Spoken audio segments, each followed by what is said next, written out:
How to overcome the perils of online dating.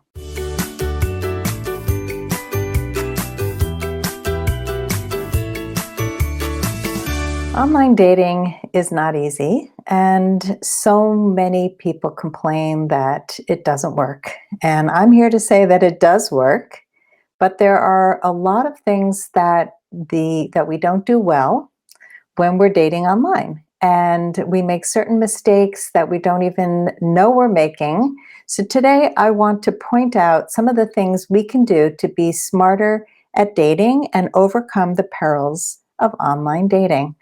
I have been reading a fabulous book. It's called How to Not Die Alone. It's The Surprising Science That Will Help You Find Love by Logan Ury. And I highly recommend this book. What I love about it is it's based on science. It's the science and art of dating, which is really what I'm about. I love doing research. I love knowing what's really going on behind the scenes and why we do what we do. And so, according to Logan Ury, we're dating all wrong. And so I'm going to talk about some of the things she says we do wrong and what can we do better to have more success at online dating. And she says that some of the perils of online dating apps are, number one, apps display superficial traits, making us value these qualities even more. So what she means by that is that we see people's pictures and we see what people choose to portray as their true self. These are often superficial. They are not the qualities that really connect us. And so we're going to talk in a few minutes about what we can do about that. Number two, we think we know what we want, but we don't. The apps filter out some people who could be amazing potential matches because we set filters for what we think we want and need. And we'll talk about how to change that in a minute. Number three, apps promote relationshopping, that's her word, which is searching for potential partners like you're making a purchase. You know, when you're shopping and you're only looking for the shiny stuff, you often miss some great matches. Number four, apps make us more indecisive about whom to date. There are so many options online that we often get confused. And number five, we create an unrealistic fantasy of a person based on a profile, which ultimately leaves us disappointed when we actually meet. And man, this has happened to me many, many times, especially when I first started dating online. So how do we date smarter? Number one, change your filters.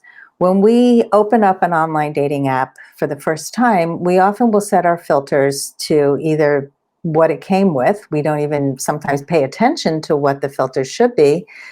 Like I've gone on to women's profiles and I've seen filters that were set for age 20 to 70 or, something that was just a preset, or height of 3 feet to 7 feet.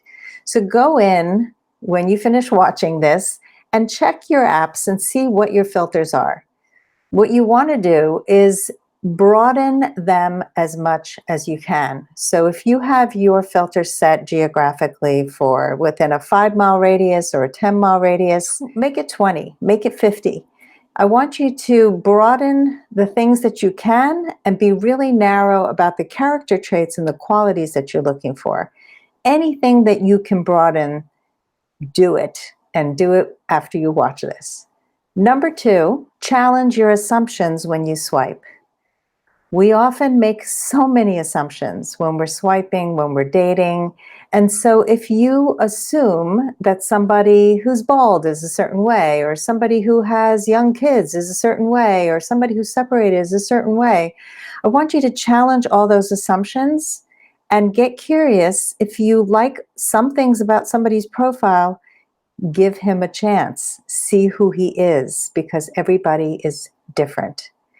Number three, don't go out with too many or too few at a time. Often when women work with me, they get overwhelmed by too many dates at the same time. They can't even keep track of people, and I have a great date tracker that I give to my clients. But if you are Going out with, let's say, 5, 6 people, it's too many for most people. If you go out with one at a time, it's too few for most people because you'll just be focusing all your energy on one person. And if it doesn't work out, you focus all your energy on the next person. And that's a really good way to get burnt out. Actually, both are good ways to get burnt out. And so, what I suggest is you date around 3 people at the same time. Some people do this better than others, but you want to be able to compare certain character traits. And the way this works is, let's say guy number one asks you out and he seems amazing. His profile makes him sound like the perfect guy for you. But as you're getting to know him, certain things are missing, like consistency, follow through, certain qualities that you're looking for. So it doesn't matter if he's like great looking and has this amazing job. Guy number two, who didn't seem that interesting at first, as you're getting to know him, he's more interesting and he's showing up and he's consistent as opposed to guy number one. And so by seeing 2 or 3 at the same time, guy number two, who you might have overlooked, suddenly becomes the front runner. And so that's really how you speed up finding love. Number 4, select great photos. This is so essential, and you don't need to have professional photos to have great photos.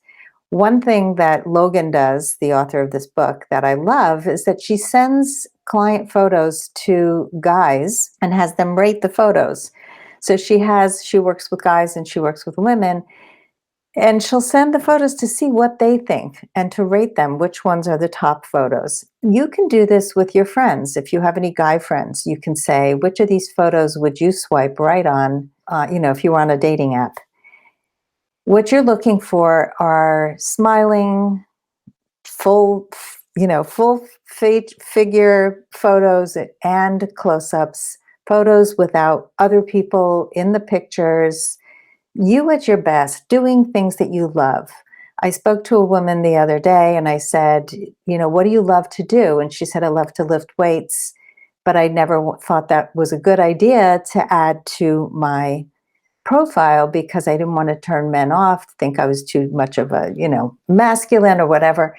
And I said, this is you. This is who you are. So you want to have a variety of pictures. Get somebody to take them for you. We all have phones that are amazing today with incredible cameras. So there are really no excuses to just do selfies in the bathroom mirror or just post old photos and blurry photos. Your photos matter because that's what people notice first. You notice it too when you're swiping, and how many times have you been turned off by a photo that wasn't great? Number 5, write a better profile.